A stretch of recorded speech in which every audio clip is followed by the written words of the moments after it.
When it comes to losing weight as a Christian, we have our part and Jesus has his. Our part is the food boundaries. His part is the transformation.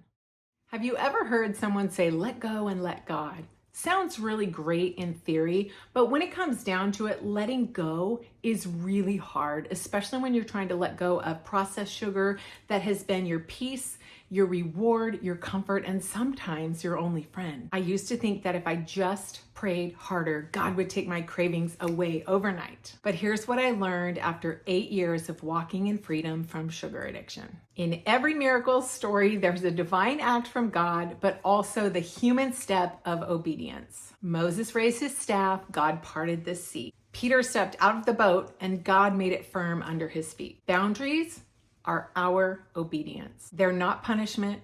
They are for our protection.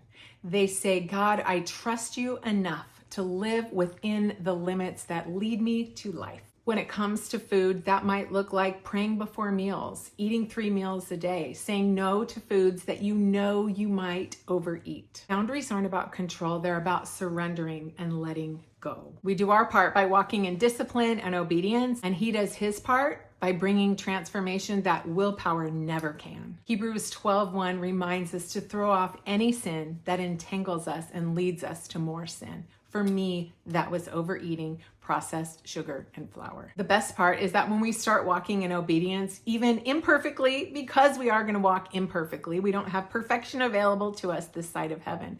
So when we start walking in obedience imperfectly, he meets us right where we are. I love the saying, he doesn't need perfection, he just needs participation. Every time that I say no to the processed food that's going to lead me to more, that is my way of saying, I'm available, change me, use me, and help me to heal this area of my life. It's truly a daily, moment by moment, meal by meal decision that just says, I trust you. Philippians 1:6, he promises us that he created a good work in us and will carry it on to the day of completion. When I stopped trying to diet and walk in boundaries with God, everything changed. Food noise got quiet.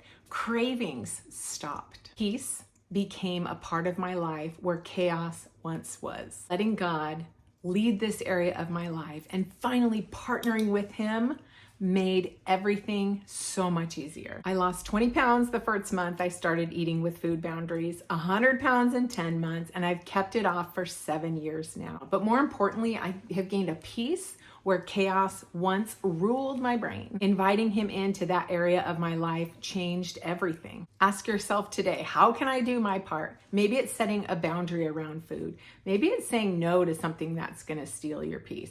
Maybe it's pausing before you start to eat. Remember, you don't have to do it all. You just have to do your part and trust that he will do his. We do our part, food boundaries. He does his part, the transformation. If you're tired of diets that fail, cravings that never end, food noise that is chaos in your brain, you don't need more willpower. You just need surrender. If you need more guidance in this area, my 60-day surrender program will help you set biblical boundaries that bring peace and structure. I'll help you break free from sugar addiction and emotional overeating. I will help you learn how to invite God into every meal, every craving, and every single moment. And I'll help you find lasting weight loss through faith, not frustration. I'm Christy, and I share practical tips, biblical truth, and healthy recipes to help you on your journey to food freedom. It's time to stop fighting with food.